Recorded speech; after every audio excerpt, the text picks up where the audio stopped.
गुजरे साल 2021 में भारत में नाबालिगों के साथ बलात्कार की घटनाओं में एक बड़ा उछाल देखा गया है।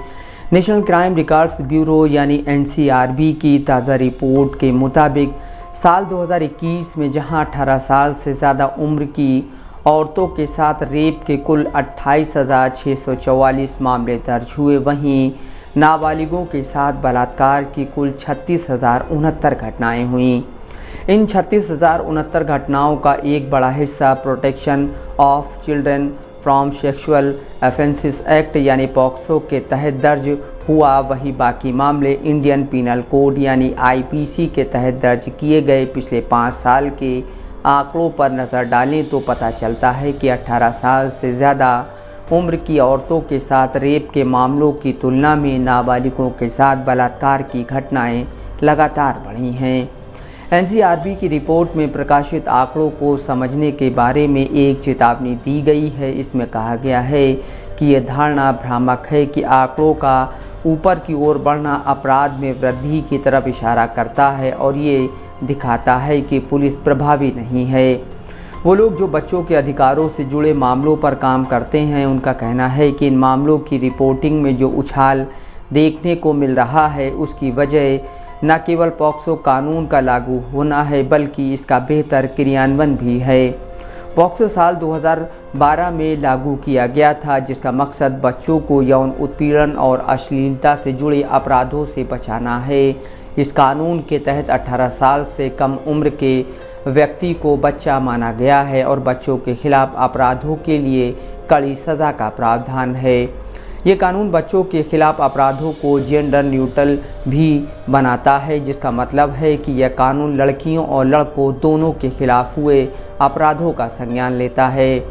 पॉक्सो एक्ट के लागू होने से पहले नाबालिगों के साथ होने वाले बलात्कार आईपीसी की धारा 376 के तहत ही दर्ज किए जाते थे। आसिफ खान कानपुर में रहते हैं। वो क्रिमिनल लॉयर होने के साथ साथ बच्चों से जुड़े मामलों पर भी काम करते हैं। आसिफ खान कहते हैं, पिछले 5 सालों में सुप्रीम कोर्ट और हाई कोर्ट्स ने जुडिशियल और प्रशासनिक स्तर पर जितनी कोशिशें हो सकती थी वो सब की ताकि ये कानून लागू हो।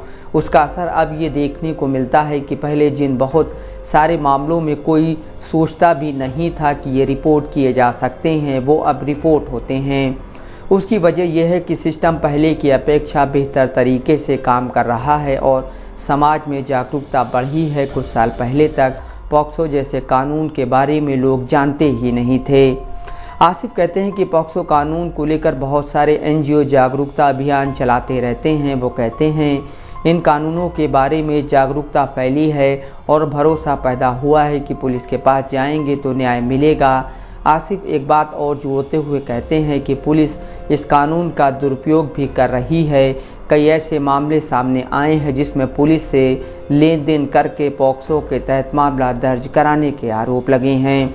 भारती अली एक सामाजिक कार्यकर्ता हैं और हक सेंटर फॉर चाइल्ड्स राइट्स नाम की एक संस्था की सह संस्थापक हैं। भारती अली बीबीसी से कहती हैं, यह नहीं कहा जा सकता है कि आंकड़े सिर्फ इसलिए बढ़ गए हैं क्योंकि मामलों को ज़्यादा रिपोर्ट किया गया, ना कि इसलिए कि घटनाएं बढ़ी हैं। ये शायद दोनों ही बातों का मिश्रण है। उनके मुताबिक इस मसले के कई पहलू हैं, जिनमें से एक महत्वपूर्ण पहलू बच्चों के साथ उपलब्ध वो ऑनलाइन पहुंच है जिसका दुरुपयोग होने का डर बना रहता है।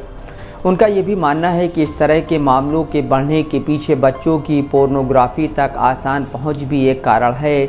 भारती अली का कहना है कि कोविड-19 महामारी के दौरान भी ऐसी घटनाओं का बढ़ना एक चिंता की बात है।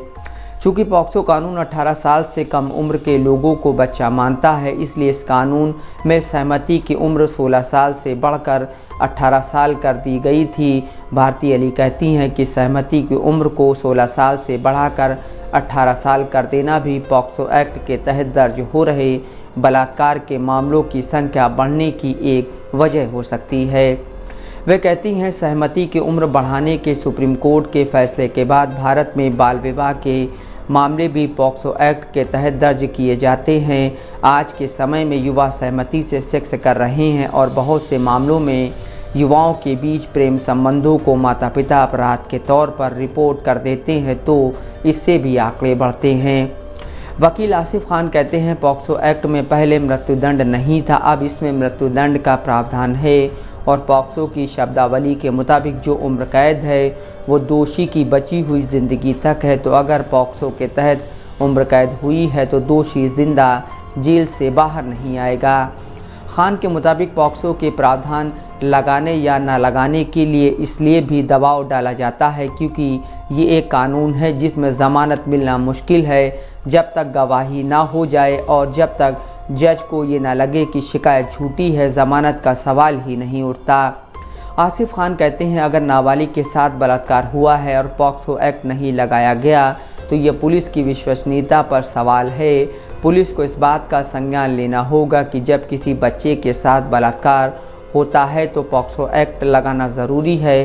खान ये भी कहते हैं कि ज़्यादातर पुलिस थानों में अधिकारियों को इतना ही पता होता है कि बलात्कार के मामले में आईपीसी की धारा 376 लगानी है। वो कहते हैं कि नाबालिगों से बलात्कार के मामले पॉक्सो एक्ट के तहत न दर्ज करने के लिए अक्सर अदालतों में पुलिस को फटकार सुननी पड़ती है।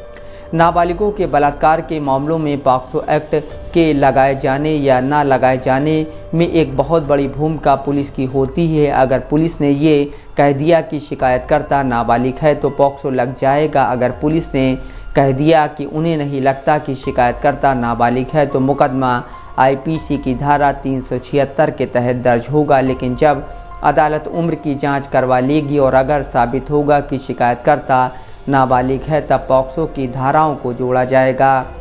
नाबालिगों से बलात्कार के वो मामले जो पॉक्सो कानून के तहत दर्ज किए गए उनमें सबसे ज़्यादा मामले Madhya Pradesh 3512 case, Maharashtra 3480 case, Tamil Nadu 3435 case, Uttar Pradesh 2747 case, Karnataka 2090 case और गुजरात 2060 केस थे। कुछ ऐसे भी राज्य और केंद्र शासित प्रदेश हैं जहां पॉक्सो एक्ट के तहत बलात्कार का एक भी मामला दर्ज नहीं हुआ। इनमें गोवा, हिमाचल प्रदेश, राजस्थान, चंडीगढ़ और लद्दाख शामिल है। लेकिन राज्यों और केंद्र शासित प्रदेशों में भी आईपीसी की धारा 376 के तहत बलात्कार के कई मामले दर्ज हुए। दिलचस्प बात यह भी है कि राजस्थान में पॉक्सो कानून के तहत बलात्कार का एक भी मामला दर्ज नहीं हुआ, लेकिन आईपीसी के सेक्शन 376 के तहत दर्ज होने वाले सबसे ज़्यादा मामले 6337 केस इसी राज्य से हैं। Mohammad Asim Siddiqui, Dastak live news.